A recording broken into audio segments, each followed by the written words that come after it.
The following program is intended for mature audiences. A democratic republic of sports. The Sportsocracy with ESPN Asheville hosts Tank Spencer and Jeremy Greene. And welcome into the Wicked Weed Studio. I'm Tank Spencer. He's Jeremy Greene. It is time to talk some NFL mock draft. 7-round mock draft for the Kansas City Chiefs.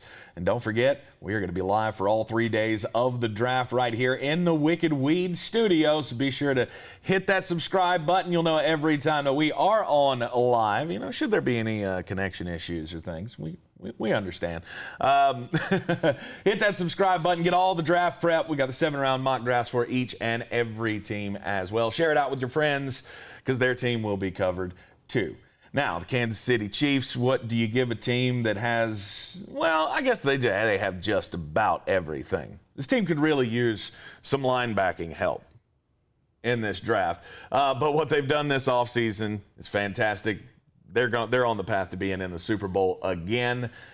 They don't have a pick in the first round. They traded that one away for the left tackle, Orlando Brown, from the Baltimore Ravens. So with their first pick coming in the second round, at number 63, Peyton Turner, you're giving them an edge rusher out of Houston. Well, how do you mitigate the fact that you traded away from all the linebackers? Because they screwed themselves on linebackers by trading down back into the first round. Right. Because that takes you out of Nick Bolton, that takes you out of Jamin Davis. You were already out on Micah Parsons and Jeremiah Owusu-Koramoah and Zaven Collins. Yep. So now you've traded out of that. How do you mitigate that? Pass rush. And you know what Peyton Turner does really, really, really well? Get to the quarterback? Get to the quarterback. Okay. And he's so big that he can do it a bunch of different ways. I think Peyton Turner can play on the inside in sub packages and be a fucking monster. He's 6'6", 270. He's violent as all get out. The one knock on him is that the one time he played a really high-level college offensive tackle, he got destroyed. Brady Christensen absolutely destroyed him. And you know what's bad about that game? I shouldn't say bad. What the crazy part of that, he still graded well. Couldn't get to the quarterback, couldn't sniff the quarterback. Right. Brady Christensen dominated him, and he was still good. Still, works against the run game. He's a little high cut, and he only has 4 games of dominant tape at Houston, because he was not a dominant guy before this year. All of that would bother me, but still, I look at him in a defense like Kansas City's and just say, there's so many multiple things you can do here. I mean, can you imagine putting this guy beside Chris Jones and having Frank Clark on the other side? Wow. I mean, sweet good Lord have mercy. I don't give a damn how bad your linebackers are. It's not really going to matter all that much. They may be able to get to the quarterback as good as, the defensive edge got to them in the Super Bowl. Anywho, I have to deal with it every day, Chiefs fans, and it's just as annoying as it was just now. Sorry. Anywho, number 94, Richie Grant. Tell us about him, the safety out of UCF. Limited range safety, but he's really, really talented. This is a guy that played as a deep safety at Central Florida, was really good. I think he's one of the best deep safeties in this draft. And he's not all that fast. If he was bigger, if he was faster, if he was tradier, he would be a much higher pick. I have him falling to the 3rd round because he is going to have physical limitations his entire career. He's only 6 foot, about $190.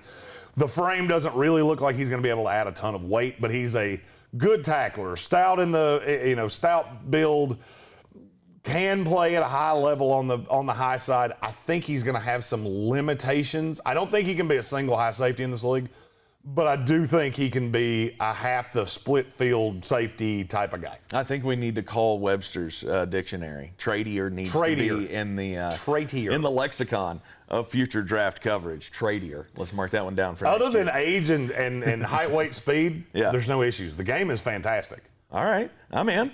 Ben Cleveland. This guy, he's a road grader. Yeah, he's out big of Georgia. boy. Yeah, he goes in the 4th round. It seems a little low for me, but 136 overall. Because of the way he's built. Okay. He's very tall, 6'6", 335. And the way he plays, he leans out over his toes a lot, which I'm afraid in the NFL, if they don't coach that out of him, he's just going to get thrown away.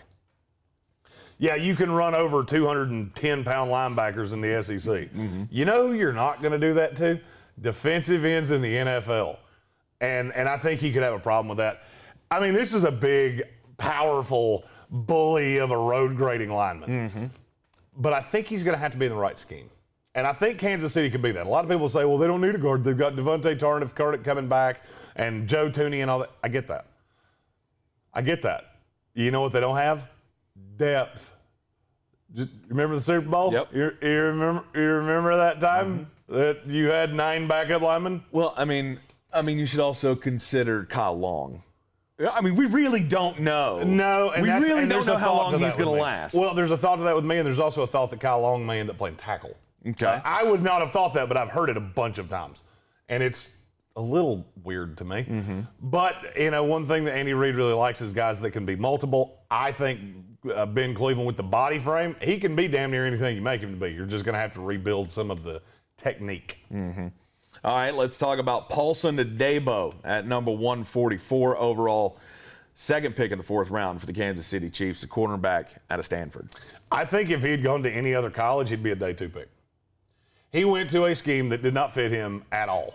David Shaw, and I love David Shaw. I think he's a great college coach. I never thought he used him the right way. Yeah.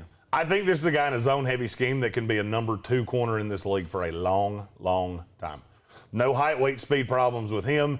He's not a great tackler, but everything else is good. Plays the ball well. I think he can be a ball hawk in the NFL. You put him in a secondary with Tyrann Mathieu, and in this case, Richie Grant, and you have got a very good playmaking set of secondary players. Now, I don't know how many of them can tackle. Richie Grant can, but all the rest, it gets a little bit, a little. But Paulson Adebo, nice body move, or a nice body build. Not the most fluid athlete you've ever seen, but he is athletic. I don't have height, weight, speed problems with this guy. Have you forgotten that they need a linebacker, or are there just none worth taking right here? Yeah. Do you know what happens to the linebacker in this draft? It falls through the floor. I've got 8 linebackers in the 6th and 7th round that don't have draftable grades that will be drafted. Right. Because that's how bad linebacker is in this draft. Right. If you miss that first wave, and there's going to be a wave of about 5 in the top 50. Do you see that number next to Peyton Turner? Yep. Is that number bigger than 50?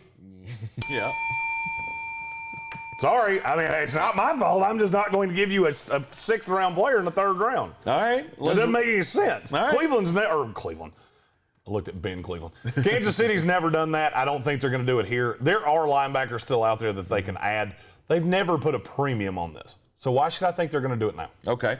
At 175 overall, got him taking a wide receiver out of Houston, Marquez Stevenson. He's real damn fast.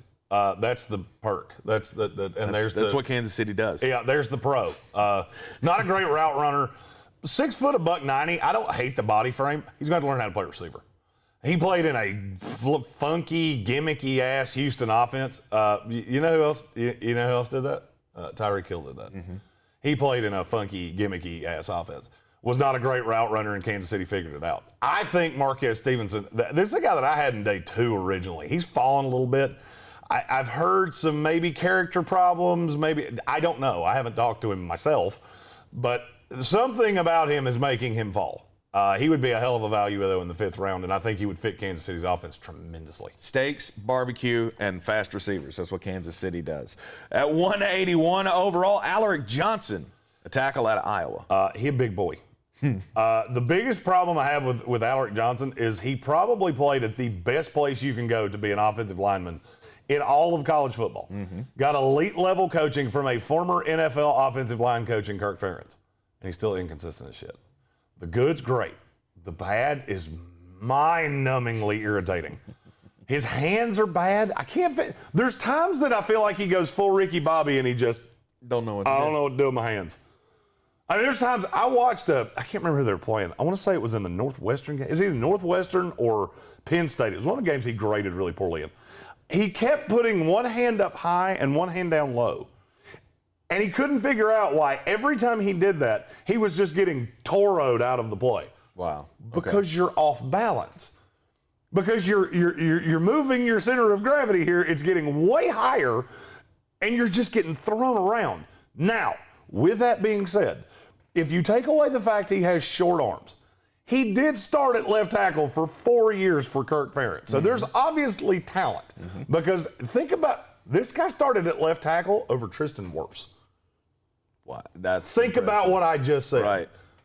So, I mean, there's definitely talent. I think he's going to be better in the run game than he's ever going to be in the pass game. They don't do a lot of that at Iowa. And when you watch how he pass blocked, he tend to, what's a nice way to say this? He tended to overthink himself. He would put himself in a bad position, then he didn't know how to get out of it. Okay. So what I think he can be in the NFL is I think he can be a rotational piece because I do think he could move inside if you needed him to. I think he can be a swing tackle. I think he can be a right tackle. There's just a lot of talent here. I just don't know how you're going to unlock it because if Kirk Ferentz couldn't do it, I don't know who's going to do it. But in terms of sheer talent among linemen in this draft, he's in the top 10 of all tackles. And you're going to get him in the 6th round. That's a hell of a value. Yeah. Hell of a value. Speaking of the 6th round, at number 207, Ernest Jones, a linebacker out of South Carolina. Yeah, you want me to? You remember all those things I said about Dylan Moses, and you couldn't figure out why he fell? Yeah. Ernest Jones is a better version of Dylan Moses. So he's a better tackler? No, he's better in coverage. But they do the same thing. Okay. This is a guy that's rare ability as a linebacker, in stack, rare ability to get off blocks. This is a really good linebacker. And this is the first time Kansas City picks in any of their 7 picks where there's a linebacker within a round of the value.